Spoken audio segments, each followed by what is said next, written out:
There's two areas we're going to talk about. It's going to be called fear and fog. These are the two reasons that people start coasting. And here is why we have these two areas. One is fear laden. When you have something you're about to kind of go into the next year, there's reasons why I may stop, reasons why I may not go fast. And it's tied sometimes to fear. In the aspects when I have fear, the reason you start coasting is, well, I don't want to go into something and maybe do the wrong thing. And so maybe I don't do anything out of fear that I might waste time or waste energy or waste money. So you're fearful of putting time and energy in. But the truth is, no investment brings no return. So if you are scared of putting energy into something, then you don't get the return that you want in the backside. Also, there's a fear of failure. What if you do put time into this thing and you give all your soul, your energy to this thing and you get no return that you want? And that becomes scary for people because it attacks your ego. It attacks your internal pride little base. If you don't have that, what do you operate from, right? It's a tough place to really think about because when you get there and your heart gets to that space, no one wants that feeling. No one wants to give to something and then all of a sudden get nothing in return. So we avoid things. We procrastinate. We make excuses. We say we have no time. We have no energy, have no money. And really, it's just a fear. It's underneath all the things we're talking about.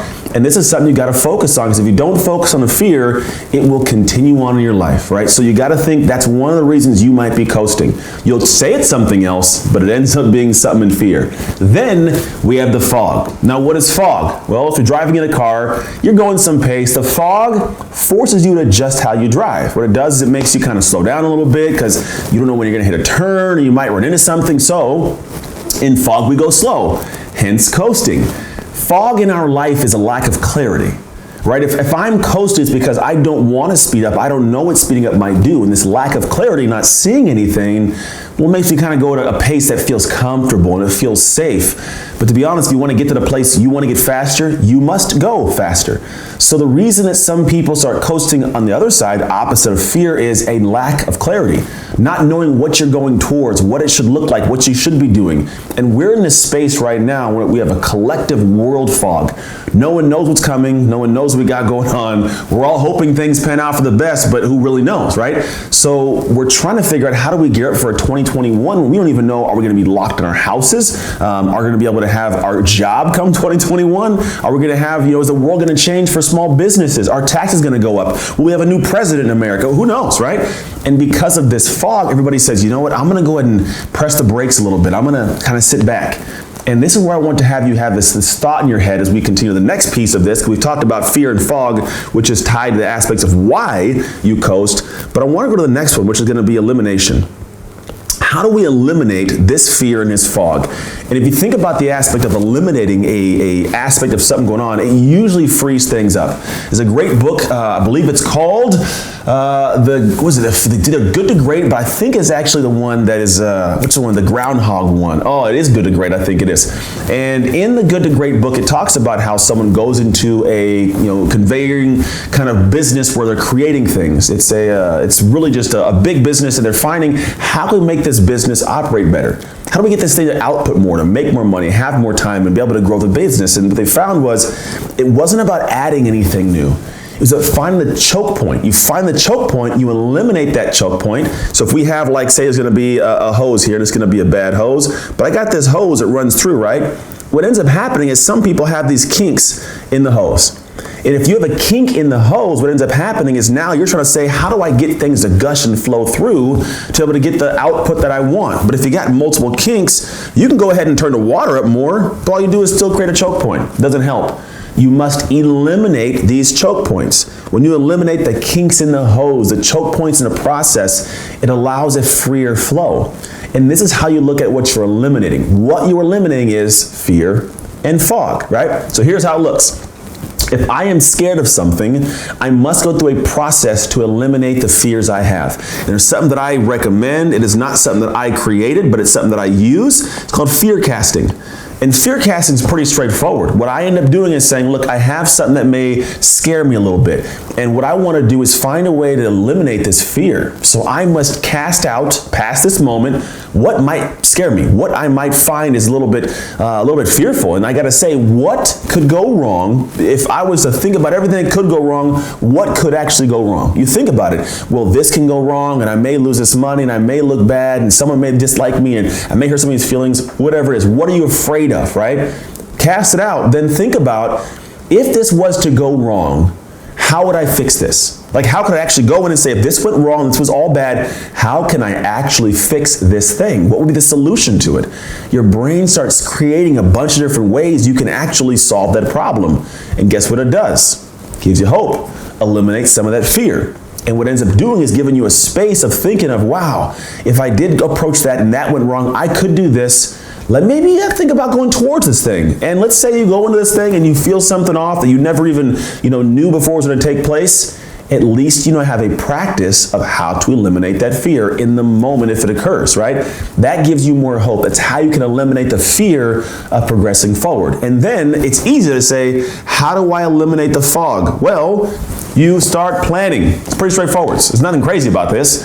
Start thinking about, what's the path I could take? What could it look like? Think about businesses and what they're doing right now. They can't sit there on their hands and do nothing. They must get think tanks of people together and cast out ideas and options to make decisions, knowing there's going to be one that's going to be more right than the other one, but no one knows for sure. You're like a business. You're trying to create something for your life, right?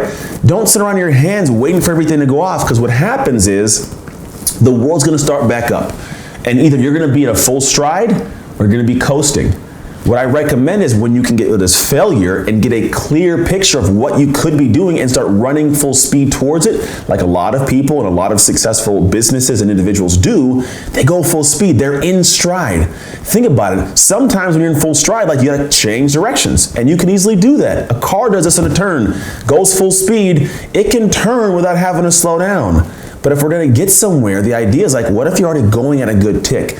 What if you already have a good stride? That's what you want coming into the next year. So make sure you eliminate the fear by fear casting and eliminate fog by planning as best you can, and then pick the speed up. And here's what I want to get to the last part. This is going to be transformation, right? So this whole transformation piece that's big for me is when you eliminate something, you create a space to transform into something new.